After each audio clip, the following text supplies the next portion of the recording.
വയനാട്ടിലെയും കേരളത്തിലെയും ജനങ്ങൾക്ക് നൽകിയ വാക്ക് പാലിക്കുമെന്ന കാര്യത്തിൽ ഭരണകൂടത്തിനോ CPM-നോ ചില മാധ്യമങ്ങൾക്കോ ഒരു സംശയം വേണ്ട എന്ന് ഉറപ്പിച്ചു പറഞ്ഞുകൊണ്ടാണ് ദേശാഭിമാനിക്കും കൈരളിക്കും നേരെ ഷാഫി തകർത്താടിയത്.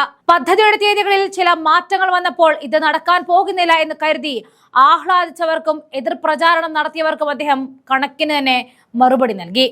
ദുരന്തം അനുഭവിച്ചവർക്ക് വീട് വെക്കാൻ ഭൂമി വാങ്ങിയെന്ന് കേൾക്കുമ്പോൾ CPM-ഉം കൈരളിയും ദേശാഭിമാനിയും എന്തിനാണ് ഇത്ര അസ്വസ്ഥരാകുന്നത് എന്നാണ് ഷാഫിയുടെ പ്രധാന ചോദ്യം. വീട് വെക്കാൻ വാങ്ങിയ സ്ഥലത്ത് ആനയും പുലിയും വരുമെന്ന ദേശാഭിമാനിയുടെയും മറ്റു കണ്ടെത്തലുകളും അദ്ദേഹം പരിഹസിക്കുകയാണ്. ഇവിടെ കഴിഞ്ഞ 10 വർഷത്തിനിടെ 100-ലധികം ആളുകൾ വന്യമൃഗ ആക്രമണത്തിൽ കൊല്ലപ്പെട്ടപ്പോൾ നടപടിയെടുക്കാത്ത സർക്കാരാണോ ആളുകൾ ഭൂമി വാങ്ങിയപ്പോൾ മാത്രം ഈ പ്രശ്നത്തെക്കുറിച്ച് സംസാരിക്കുന്നത്? ഇത് വിരോധാഭാസമാണെന്നാണ് ഷാഫിയുടെ പ്രസംഗം. വയനാട് ദുരന്ത ബാധിതർക്ക് കോൺഗ്രസ് ഭൂമി വാങ്ങിയെന്നതിൽ പരിഹസിച്ച ദേശാഭിമാനിക്കും കൈരളിക്കുമാണ് ഷാഫിയുടെ പ്രസംഗത്തിലൂടെ മറുപടി നൽകിയത്. അർഹതപ്പെട്ടവർക്ക് വീടുകൾ തന്നെ നൽകും. രാഹുൽ ഗാന്ധിയാണ് ഈ ഉറപ്പ് ജനങ്ങൾക്ക് നൽകിയിട്ടുള്ളതെന്നും അദ്ദേഹം ഓർമ്മിപ്പിക്കുന്നു. നമുക്ക് ഷാഫിയുടെ ദൃശ്യങ്ങളിലേക്ക് പോകാം. കോൺഗ്രസ് വയനാട്ടിൽ കേരളത്തിലെ ജനങ്ങൾക്ക് കൊടുത്ത വാക്ക് പാലിച്ചിരിക്കും എന്നുള്ള കാര്യത്തിൽ ഒരു സംശയവും ഇവിടുത്തെ ഭരണകൂടത്തിനോ CPM-നോ ചില മാധ്യമങ്ങൾക്കോ വേണ്ട എന്നുള്ളത് വിനീതമായി ഓർമ്മപ്പെടുത്താൻ ഞങ്ങൾ ആഗ്രഹിക്കുന്നു. ഇപ്പൊ ഇത് ചില തീരുമാനങ്ങളും പ്രഖ്യാപിച്ച ഡേറ്റുകളൊക്കെ അങ്ങോട്ടും ഇങ്ങോട്ടും ഒന്ന് മാറിയപ്പോൾ ഇത് നടക്കാൻ പോകുന്നില്ല എന്നുള്ള ആഹ്ലാദത്തിൽ വലിയ രീതിയിലുള്ള എതിർ പ്രചരണങ്ങൾ നടത്തിയ ആളുകളാണ്. ഇപ്പൊ കോൺഗ്രസ് ഇതിനു വേണ്ടി സ്ഥലം വാങ്ങി എന്ന് പറയുമ്പോൾ ഈ ജനങ്ങൾക്ക്, ഈ ദുരന്തം ഏറ്റുവാങ്ങേണ്ടി വന്ന ജനതക്ക് അവർക്ക് വേണ്ടി നിർമ്മിച്ചു കൊടുക്കേണ്ട വീടുകൾ വെക്കാൻ ഭൂമി വാങ്ങി എന്ന് പറയുമ്പോ അപ്പൊ എന്തിനാ CPM-ഉം കൈരളിയും ദേശാഭിമാനിയും ഇത്രയും അസ്വസ്ഥരാവുന്നത് എന്നുള്ളത് എത്ര ആലോചിച്ചിട്ടും മനസ്സിലാവുന്നില്ല. അപ്പൊ ഇത് ആരംഭിക്കുന്നതിന് മുമ്പ്, ഇതിന്റെ പ്രഖ്യാപനങ്ങൾ നടത്തുന്നതിന്റെ മുമ്പ് വലിയ ട്രോളുകളും പ്രചരണങ്ങളൊക്കെ നടത്തിയിരുന്ന ആളുകൾ ഇതിനു വേണ്ടി ഭൂമി കോൺഗ്രസ് രജിസ്റ്റർ ചെയ്തു എന്ന് അറിയുമ്പോൾ അതിന്റെ ചൂട് CPM-ന് തട്ടുകയാണ്, ദേശാഭിമാനിക്ക് തട്ടുക, കൈരളിക്ക് തട്ടുക.